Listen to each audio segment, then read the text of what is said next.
It's enough, I think. One daddy is enough for sure, especially with the same name. They're not going to be fighting each other. They've had it. They've had a big fight, like two kids in a schoolyard. You know, they fight like hell. You can't stop them. Let them fight for about 2-3 minutes, then it's easy to stop them. And then daddy has to sometimes use strong language to You have to use strong language. Every once in a while you have to use a certain word.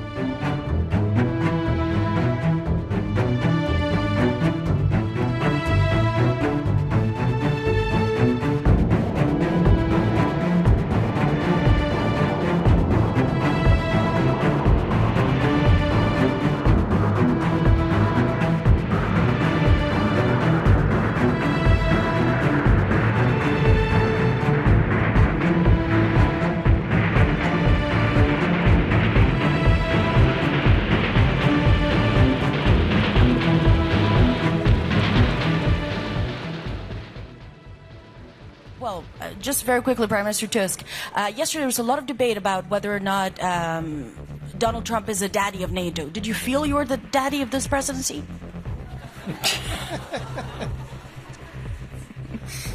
As you know, my name is Donald, and but maybe I will surprise you. But my father's name was also Donald. It's enough, I think. One daddy is enough for sure, especially with the same name. The Iranian nuclear program has been put back by these strikes. Years or totally? I think basically decades, because I don't think they'll ever do it again. I just don't think they're going to do it. I think they're going to take their oil, they're going to have some missiles, and they'll have some defense. I think they've had it. I mean, they just went through hell. I think they've had it. The last thing they want to do is enrich. They've been trying to do it. By the way, it's hard to enrich. And, you know, when you look at a site like that, very, very hard to build. Very, very hard, very expensive. They spent trillions of dollars trying to do this thing, and they didn't come up with it. And we're actually getting along with them very well right now. But had we not succeeded with that hit ended the war. That hit ended the war. I don't want to use an example of Hiroshima. I don't want to use an example of Nagasaki. But that was essentially the same thing. That ended that war. This ended that with the war. If we didn't take that out, they'd be fighting right now. Mr. President? Yeah. If the Iranians do rebuild, would the United States... If they rebuild? Would the United States strike again? And I have also Sure. a question about But Russia. I'm not going to have to worry about that. It's gone for years. Very tough to rebuild because the whole thing has collapsed. In other words, inside, it's all collapsed. Nobody can get in to see it because it's collapsed. You can't go in to see a room that has, 10 million tons of rock in it. And the tunnels are totally collapsed. But if they rebuild? Well, they've already looked at the tunnels. This was an unbelievable hit by genius pilots and genius people in the military, and they're not being given credit for it because we have scum that's in this group, and not all of you are. You have some great reporters, but you have scum. CNN is scum. MSDNC is scum. The New York Times is scum. They're bad people. They're sick. And what they've done is they're trying to make this unbelievable victory into something less. Now, even they admit that it was hit very hard, okay? But it wasn't hit hard. It was hit brutally, and it knocked it out. The original word that I use, I guess it got us in trouble because it's a strong word. It was obliteration. And you'll see that. And it's going to come out. Israel is doing a report on it now, I understand. And I was told that they said it was total obliteration. You know, they have guys that go in there after the hit, and they say it was total obliteration. And, I don't want it for me. I want it for the pilots. I want it for the military. They did such a good job. If you were in the Situation Room with me, with the generals and all of the people that did such a good job, and then they get demeaned by these idiots at CNN who can't get ratings. The place is dying. Nobody wants to even waste their time going on their shows.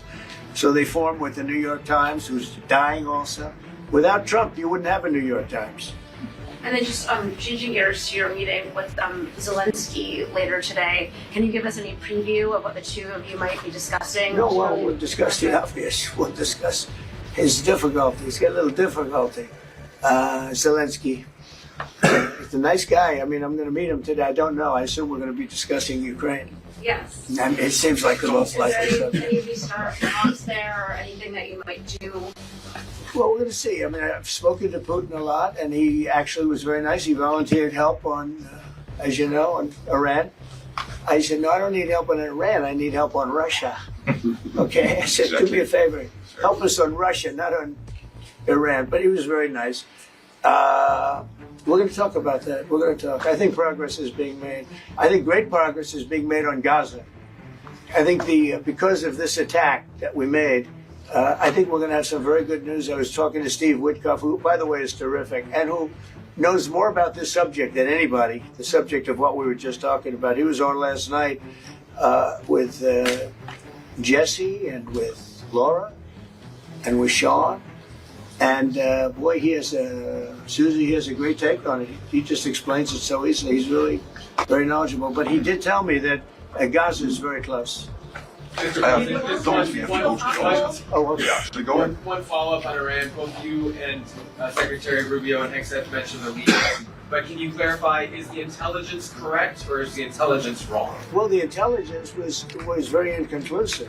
The intelligence says we don't know. It could have been very severe. That's what the intelligence says. So I guess that's correct. But I think we can take the we don't know. It was very severe. It was obliteration. And you'd think that a media outlet would say, isn't that a great thing? I mean, more importantly for the pilots, for the military, you take their guts out. You take their absolute guts out. They had a tremendous attack. It was a complete obliteration. The other team, the other group, Iran, said, let's stop this. And you know what? Israel said it too. Very smart. They fought like hell, and then they said, let's stop. And they're going to build themselves. And I really see it as sticking. I mean, we may do papers on it, Marco. Maybe we're going to do papers. I don't even know if you need them. They're not going to be fighting each other. They've had it. They've had a big fight, like two kids in a schoolyard. You know, they fight like hell. You can't stop them. Let them fight for about 2-3 minutes. Then it's easy to stop them. And then Daddy has to sometimes use strong language to You have to use stuff. strong language. Every once in a while, you have to use a certain word. I think we have to join the others. Yes, we're going to join some other group. Yes, thank you. Katie, one last question. Do you believe she's so good. That's the only reason. Thank you, Mr. President. She used to be very difficult. Go ahead. Do you believe that this strike on the Iranian nuclear program will lead to the release of the hostages in Gaza? I think that it helped a little bit. It showed a lot of power.